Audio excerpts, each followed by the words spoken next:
La Guia Cultural de Silla, amb l'agenda per a l'hivern i la primavera de 2016, ja ha sigut presentada per la Regidoria de Cultura, una guia que pots consultar a la web de l'Ajuntament i també a les xarxes socials com ara el Facebook del Consistori i el d'Esquerra Unida a Silla.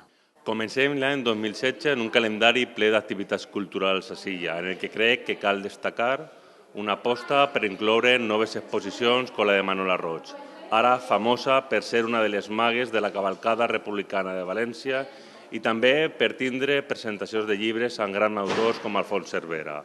Per tant, convidem a la gent a gaudir d'esta nova guia cultural. Una gran aposta cultural per part de l'Ajuntament, on un dels primers actes ha sigut l'obra de teatre La Carta, que reflexiona sobre la memòria històrica i ha estat dirigida per Ramon Moreno i Amparo Pedregal, professors de l'Escola Municipal de Teatre. Estem contents de que gent jove, gent d'altra generació, escriga i vulgui assajar i preparar funcions que parlen d'això, que parlen de coses que s'han viscut així, que encara no estan tancades. I aquesta és la nostra col·laboració i la nostra participació, la d'Amparo Pedregal i la meua, que són professors de l'Escola Municipal de Teatre de Silla. Hem dirigit l'obra, hem fet la banda sonora, hem fet el vestuari, l'ambientació.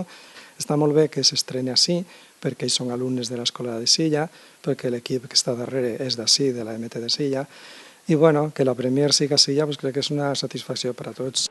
El públic assistent, que quasi va omplir el teatre de la plaça de Silla, va gaudir d'una obra amb una temàtica ambientada a l'època franquista i representada per actors de la mateixa escola amb un grau de professionalitat molt alt. I ens vam inspirar en una carta manuscrita que vam trobar i que era d'una persona que es despedeix de la família, que s'acomiada poques hores abans de ser afusellat pel franquisme. La carta comença ara una gira pel País Valencià.